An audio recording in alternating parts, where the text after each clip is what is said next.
So when you sit down and I have had the pleasure of hearing a couple of tracks on your new album, and the one thing that struck me is I hear a lot of components. I hear a lot of different instruments, a lot of different things going on within the song, and you do that all yourself. Are you accompanied by anybody, or is this a one-man show?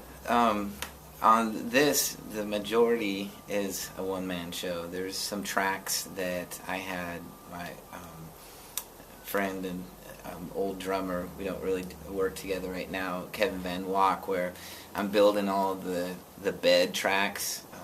I like to create a groove, and I'm creating that by playing just a simple drum groove and then maybe mixing that in with a synthesized drum groove. And for example, if I'm hitting the kick drum with my real drum, I mic it up, and then I'll, on the keyboard, hit another kick.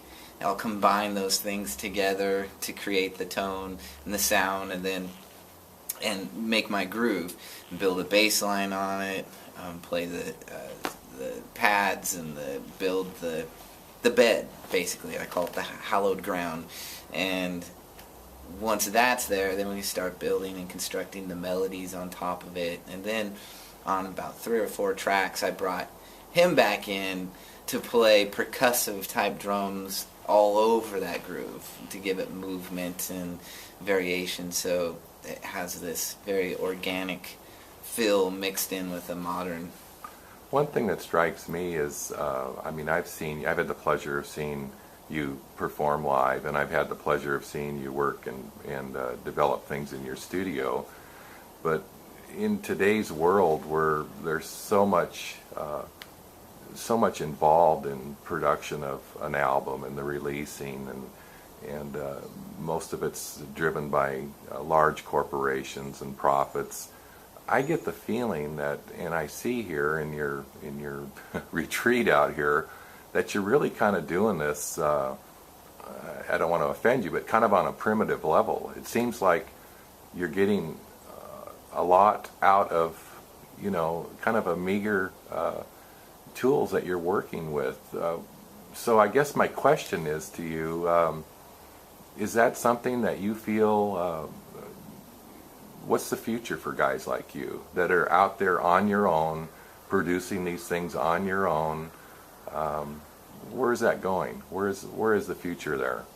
I think this is the future.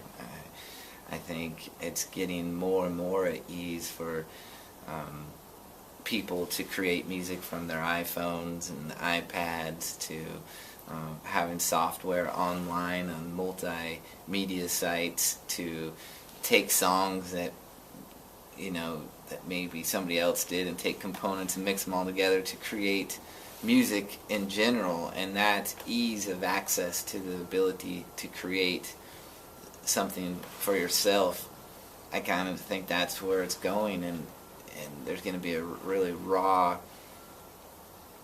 I can't explain it, but I think the independent musician is really going to explode even more than what it has, and it's exploded immensely in the last 10 years. So, well, getting back to something that we talked about a little earlier, with a tough economy and as difficult as things are, I've known you now for 6 or 7 years, and you supported yourself with your art, with your music and your production skills. It seems like that, to me, is kind of hope that you're living proof that if you dedicate yourself and choose a path, that it can be done. I mean, I've seen a lot of obstacles come your way, and yet here you're on the verge of releasing yet another album. So what are your words of encouragement for people that maybe want to follow your path?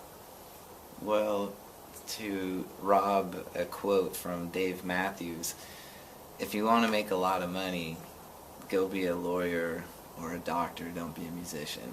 Because if you're being a musician because you want money or you want even glory, you're going to burn up in a hurry, because it's not glorious. it's very difficult to make money in this business. So why would you do it? It's a calling.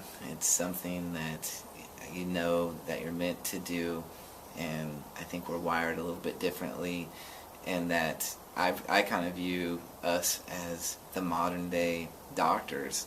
We're healing something that you can't get a drug for. You can't get the prescription for what we can give.